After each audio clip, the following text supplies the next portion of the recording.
Microsoft power point 2010 میں ہم دیکھیں گے کہ انڈو اور ریڈو بٹنز کا کیا فنکشن ہوتا ہے اور کس طرح سے استعمال کیے جاتے ہیں. اگر آپ کوئی ٹیکسٹ اپنے پاور پوائنٹ 2010 سلائیڈ کے اندر ایڈٹ کرتے ہیں اور آپ ایڈٹ کرنے کے بعد اس کو واپس اس کی پہلی حالت میں لانا چاہتے ہیں تو اس کے لیے آپ انڈو کا بٹن استعمال کریں گے. یہ آبجیکٹ مینیپولیشن کے لیے بھی ہوتا ہے اور ٹیکسٹ کے لیے بھی ہوتا ہے، یعنی کہ جو بھی ایکشن آپ کریں گے اس کو ریورس کر دے گا انڈو کا بٹن. ریڈو کا بٹن جو آپ نے انڈو کیا ہوگا اس کو ریڈو کر دے گا اگر آپ اپنا اس کو دوبارہ اس حالت میں لانا چاہیں. مثال کے طور پر یہ جو الیکٹرانک سرکٹس لکھا ہوا ہے، میں اس آبجیکٹ کو اگر اپنی بائیں جانب موو کرتا ہوں تو آپ دیکھیں گے کہ میرا جو آئیکن ہے انڈو کا وہ ایکٹیو ہو جائے گا. اگر میں انڈو کے اوپر کلک کرتا ہوں تو یہ واپس اپنی پرانی والی حالت میں چلا جائے گا. اسی کے ساتھ ساتھ آپ دیکھیں گے کہ ریڈو کا جو بٹن ہے وہ ایکٹیویٹ ہو گیا ہے. اگر میں ریڈو کروں گا تو یہ واپس اس جگہ پر چلا جائے گا جہاں پر میں نے اس کو کیا تھا.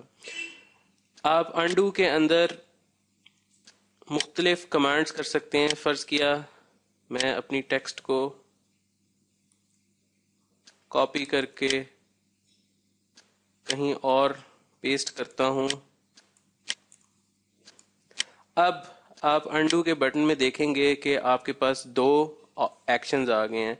نوٹ کریں اگر آپ نے موو آبجیکٹ والا جو پہلا جو آپشن تھا اس پر اپنی سلائیڈ کو واپس لانا ہے تو آپ کو پیسٹ انڈو کرنا پڑے گا، پھر موو آبجیکٹ ہوگا. تو جو سیکوینس ہوگا وہ سیکوینس انڈو ہوگا، پھر آپ کا آخری والا آبجیکٹ انڈو ہوگا. مثلا میں نے یہاں پر جب یہ ٹیکسٹ پیسٹ کیا تو اگر میں اب آبجیکٹ کو انڈو کرنا چاہتا ہوں تو یہ پیسٹ کا آپشن بھی انڈو ہو جائے گا. میں کلک کرتا ہوں تو آپ دیکھیں گے کہ پیسٹ کا آپشن بھی انڈو ہو گیا ہے.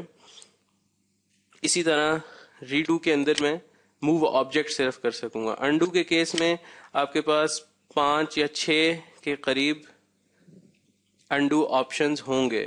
مثال کے طور پر میں اگر اس کو موو کرتا ہوں، اس کے بعد اس کو موو کرتا ہوں اور اس کو ایڈٹ کرتا ہوں، اب آپ دیکھیں گے کہ جو چینجز میں نے کیے وہ سارے اس کے اندر لکھے ہوئے آ رہے ہیں، اور میں انڈو کرتا ہوں تو سارا انڈو ہو جائے گا.